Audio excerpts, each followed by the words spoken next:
पहले तो आपको समझना चाहिए कि अंदर क्या है, ठीक है, और बाहर क्या है। आप जो इकट्ठा करते हैं वो आपका हो सकता है, आप नहीं हो सकते। जिसे आप मेरा मन कहते हैं, मन की सारी चीजें बटोरी हुई है, जो इस पर निर्भर है कि आप अपने जीवन में किन हालातों का सामना करते हैं। अगर आप किसी चीज के बारे में बोलते हैं जो अब तक आपके अनुभव में नहीं है, साफ साफ कहें तो आप बस एक झूठे हैं।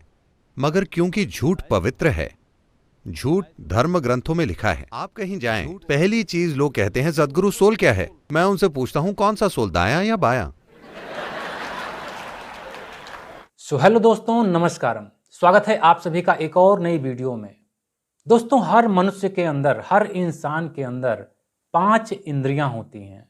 यह बात तो आप सभी लोग जानते ही होंगे। आंख, कान, नाक, मुंह और त्वचा, यह 5 तरह की इंद्रियां होती हैं। इन्हें ज्ञानेंद्रियां भी कहा जाता है। दोस्तों, यह हर मनुष्य के अंदर होती हैं, लेकिन इन पांचों इंद्रियों का काम, इन पांचों ज्ञानेंद्रियों का काम होता है हमें बाहर की चीजें दिखाना।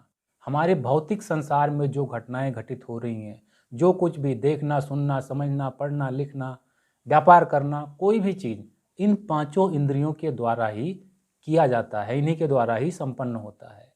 तो इससे हम बाहर की भौतिक दुनिया को देख सकते हैं, लेकिन इनसे हम कभी भी अपने भीतर, अपने अंदर के ब्रह्मांड को नहीं देख सकते। दोस्तों, कहा जाता है कि जिस तरह से यह भौतिक दुनिया होती है, यह बाहर का एक ब्रह्मांड पूरा है, उसी तरह से हमारे मन के अंदर भी एक बहुत बड़ा ब्रह्मांड होता है। मगर दोस्तों, हम उस ब्रह्मांड को, अपने आप को तभी देख सकते हैं जब हम अपने भीतर झांकने का प्रयास करते हैं, और वह इन 5 ज्ञानेंद्रियों के द्वारा संभव नहीं है। अंदर झांकने का सिर्फ एक ही तरीका है, आपका मन। आप अपने मन के द्वारा, अपने मन के माध्यम से ही अपने भीतर के ब्रह्मांड को जान सकते हैं, यानी कि स्वयं को जान सकते हैं। तो दोस्तों, अगर आप भी स्वयं के बारे में जानना चाहते हैं, खुद के बारे में जानना चाहते हैं, तो उसका सबसे सबसे आसान तरीका है आज की इस वीडियो को पूरी तरह से देखना, पूरे फोकस के साथ सदगुरु जी की हर एक बातों को सुनना, उन्हें समझना और उन्हें अपने जीवन में उतारना। तो दोस्तों, क्या कुछ है आज की इस वीडियो में, आइए इस वीडियो को देखते हैं। पहले तो आपको समझना चाहिए कि अंदर क्या है, ठीक है, और बाहर क्या है। अगर आप नहीं समझते कि अंदर और बाहर क्या है, तो आप सभी गलत जगहों पर जाएंगे। अब अंदर क्या है? आपका शरीर समय के साथ इकट्ठा हुआ, हाँ या ना? हेलो मां, आप जो इकट्ठा करते हैं वो आपका हो सकता है, आप नहीं हो सकते। क्या इतना स्पष्ट है? वो जो भी हो, जो आप इकट्ठा करते हैं वो आपका हो सकता है, आप नहीं हो सकते। तो ये शरीर एक संग्रह है, जिसे आप मेरा मन कहते हैं। मन की सारी चीजें बटोरी हुई है, जो इस पर निर्भर है कि आप अपने जीवन में किन हालातों का सामना करते हैं। तो आपका शरीर भोजन का एक ढेर है, छोटा या बड़ा। आपका मन प्रभावों का एक ढेर है, फिर से छोटा या बड़ा। इन दो ढेरों के बीच आप कहां हैं? तो अंदर बाहर, इन शब्दों को छोड़ दीजिए, क्योंकि जब भाषा की बात आती है तो सिर्फ उतनी ही गुंजाइश है। तो उसके अंदर शायद अलग अलग लोग उसे अलग अलग रूप में इस्तेमाल करने की कोशिश कर रहे हैं। हम नहीं जानते कि उन्होंने किस संदर्भ में इस्तेमाल किया। आपने हर किसी को एक ही बंडल में रखा और कहा, आप सभी ने ये कहा। मैं नहीं जानता कि ये सब लोग कौन हैं। अलग अलग लोगों ने अपने आसपास अलग अलग तरीके अपनाए। अपने आसपास के लोगों को देखते हुए जो उनके आसपास के लोगों के लिए सबसे उपयुक्त था, उसके अनुसार उन्होंने काम किया होगा। इसकी संभावना है। अगर वो ईमानदार हैं तो उन्होंने अपने आसपास के लोगों के साथ काम किया होगा, किसी और के सिद्धांतों के साथ नहीं। किसी व्यक्ति को देखकर आप कुछ ऐसा करेंगे जो उस व्यक्ति के लिए सही है। जो आप इस व्यक्ति के साथ करेंगे वो किसी और व्यक्ति के लिए कारगर नहीं हो सकता। आपको उस व्यक्ति के साथ कुछ और करना होगा। मगर आप एक सामान्य बात कर रहे हैं, अंदर बाहर। तो पहले तय कीजिए कि अंदर बाहर क्या है।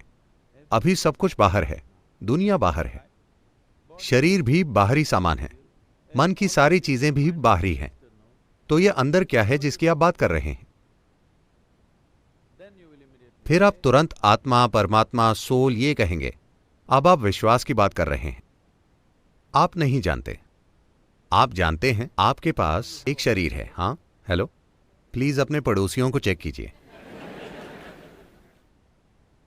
आप जानते हैं आपके पास एक शरीर है, आप विश्वास करते हैं आपके पास एक मन है, मगर कुछ हद तक आप जानते हैं कि बाकी विश्वास है। हाँ या ना? मैं ये सवाल नहीं कर रहा कि ये सच है या झूठ, चलिए वहां नहीं जाते, मगर ये एक विश्वास है, ये अब तक आपके अनुभव में नहीं है। अगर आप किसी चीज के बारे में बोलते हैं जो अब तक आपके अनुभव में नहीं है, साफ साफ कहें तो आप बस एक झूठे हैं, इसका यही मतलब है। मगर क्योंकि झूठ पवित्र है, झूठ धर्म ग्रंथों में लिखा है, झूठ तमाम लोग दोहराते रहते हैं जो तरह तरह के कपड़े पहनते हैं, जो मूर्ख होते हुए भी पवित्र माने जाते हैं। इसके कारण आपसे इन शब्दों पर सवाल उठाने की उम्मीद नहीं की जाती। आप कहीं जाएं, पहली चीज लोग कहते हैं सदगुरु सोल क्या है? मैं उनसे पूछता हूं कौन सा सोल, दायां या बायां?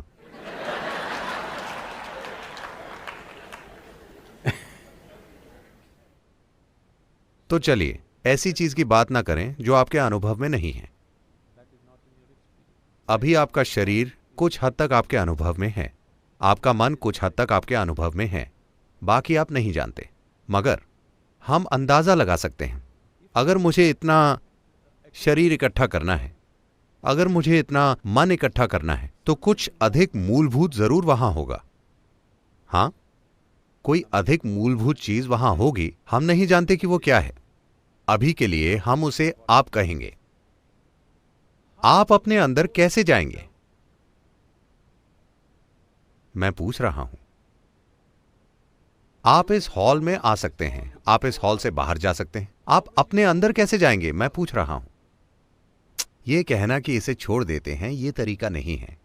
आप इस तरह कीजिए, जो आप नहीं हैं उन सब चीजों को आप किनारे रख दीजिए। तो आज अगर आप सोने जाने से पहले हर वो चीज जो आप नहीं हैं उसे एक तरफ रख दीजिए। वो आपके लिए कीमती हो सकती है।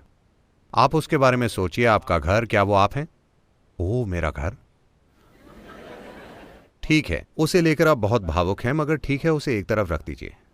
आपका पति, क्या वो आप हैं? नहीं, ये आसान है, वो मैं नहीं हूं।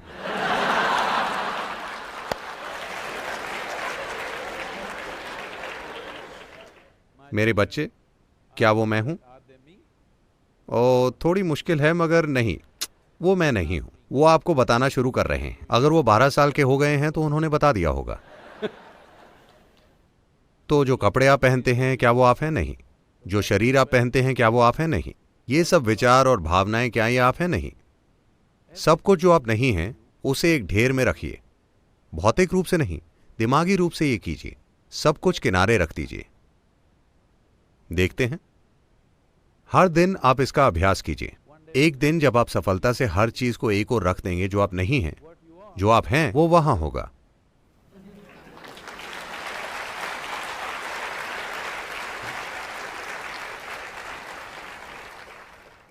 हमारे पास उन चीजों के बारे में बहुत विचार होते हैं जो हमने नहीं देखी। ये एक बड़ी समस्या है। शंकरन पिल्लई ब्रिटानिया गया। क्या मैं शंकरन पिल्लई ब्रिटानिया इंडस्ट्रीज गया नौकरी के लिए, नौकरी खोजने के लिए। तो उन्हें एक स्मार्ट दूरदर्शी सेल्स मैनेजर की तलाश थी। उन्होंने उससे एक सवाल पूछा, क्या अधिक दूर है, मुंबई या चांद? शंकरन पिल्लई ने सोचा, फिर बोला मुंबई। उन्होंने पूछा, क्या मुंबई चांद से दूर है? वो बोला, हां। कैसे? वेल, मैं चांद को देख सकता हूं, मुंबई को नहीं देख सकता। तो मैं ये कह रहा हूं, अगर आप अपने मौजूदा बोध से चलेंगे तो आप गलत निष्कर्षों पर पहुंचेंगे। तो निष्कर्ष निकालने की हड़बड़ी में ना रहें। Let's pay a little more attention. थोड़ा अधिक ध्यान दें। आप एक सार्थक जीवन है जिसे थोड़ा ध्यान चाहिए, है ना? दूसरे लोगों का ध्यान मत खींचिए। आपका अपना ध्यान, क्या इस जीवन को ध्यान की जरूरत नहीं है? इस पर ध्यान दीजिए, काफी ध्यान। सब कुछ स्पष्ट हो जाएगा। आपके बारे में सब कुछ आप मुझसे पूछ रहे हैं। अगर मैं आपको बताऊं आपके पास क्या होगा, आपके पास कुछ और शब्द होंगे, कुछ और शब्द आपके पास होंगे, वो आपको सच के करीब नहीं ले जाएंगे। एक और शब्द या 10 और शब्द आपको वास्तविकता के करीब नहीं ले जाएंगे।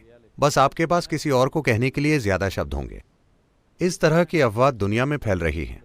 हर कोई जानता है ईश्वर कहाँ है, उनकी पत्नी कौन है, उनके कितने बच्चे हैं, उनका जन्मदिन कब है, उनका पता। हर भजन में लोग उनका पता बता रहे हैं, वो कहाँ हैं और उन्हें कैसे पाएं, मगर वो अपने बारे में एक भी चीज नहीं जानते। इस तरह की, क्या कहें, बहुत ज्ञानपूर्ण अज्ञानता खतरनाक है। आप जानते हैं, अगर आप नहीं जानते ये कोई समस्या नहीं है। अगर मैं देखता हूं मैं नहीं जानता तो जानने की संभावना हमेशा होती है ना? अगर मैं नहीं जानता और सोचता हूं कि मैं जानता हूं तो मैंने सारी संभावनाएं नष्ट कर दी हैं। तो हमने बहुत से नतीजे निकाले हैं। हम जानते हैं, हर संस्कृति में वो जानते हैं कि ईश्वर की प्रकृति क्या है, वो कहां रहते हैं, वहां का काम और माहौल कैसा है। आप जानते हैं, हर कोई स्वर्ग का नक्शा जानता है ना? नहीं जानते? मगर आप अपने बारे में एक भी चीज नहीं जानते। अब समय है कि हम ध्यान दें, क्योंकि आप जो भी जानते हैं आप उसे उसी तरह जानते हैं जिस तरह वो आपके मन के आसमान में दिखता है। आप कोई चीज किसी और तरह से नहीं जानते, हाँ या ना? तो आपको ये ठीक करना है। आप हर चीज को अपने मन के आईने में देख रहे हैं और आईना हिला हुआ है। पहले उसे ठीक कीजिए। पहली चीज है उसे स्थिर, समतल, एक सीधा दर्पण बनाना, ताकि आप हर चीज को वैसे देखें जैसी वो है। क्या समतल आईना आपको हर चीज वैसे दिखाता है जैसे वो है? सब कुछ उल्टा, आप जानते हैं। फिर आपको उसे पलटना होगा, उसमें काफी कुशलता की जरूरत होगी। अधिकांश लोग एक डोसा भी नहीं पलट सकते। अब पूरी दुनिया, पूरा जीवन जो आपके मन में चल रहा है, उसको पलटने, उसे टुकड़े टुकड़े किए बिना पलटने के लिए और कुछ चाहिए। मगर पहली चीज है आईने को सीधा करना, ताकि वो आपको हर चीज वैसे दिखाए जैसी वो है, किसी और तरह से नहीं। अभी सब कुछ इस तरह दिखता है कि आप किसी चीज से कैसे जुड़े हैं। हर पहचान ने आपके मन के आईने को बिगाड़ दिया है और वो आपको चीजें बिल्कुल अलग तरह से दिखाता है। सबसे पहले उन चीजों के बारे में बात करना बंद कर दें जिन्हें आप नहीं जानते। कोई सोल, कोई आत्मा, परमात्मा नहीं, ईश्वर नहीं, दिव्य नहीं, स्वर्ग नहीं। ऐसी चीज की बात कीजिए जिसे आप जानते हैं, और फिर अगला कदम उठाने की इच्छा तीव्र होगी। वरना जब आप स्वर्ग का पूरा नक्शा जानते हैं तो किसी चीज पर ध्यान देने की जरूरत क्या है? तो दोस्तों, उम्मीद करता हूं कि आप सभी लोगों ने इस वीडियो को पूरी तरह से देख लिया होगा और आप स्वयं के बारे में अच्छी तरह से जान चुके होंगे।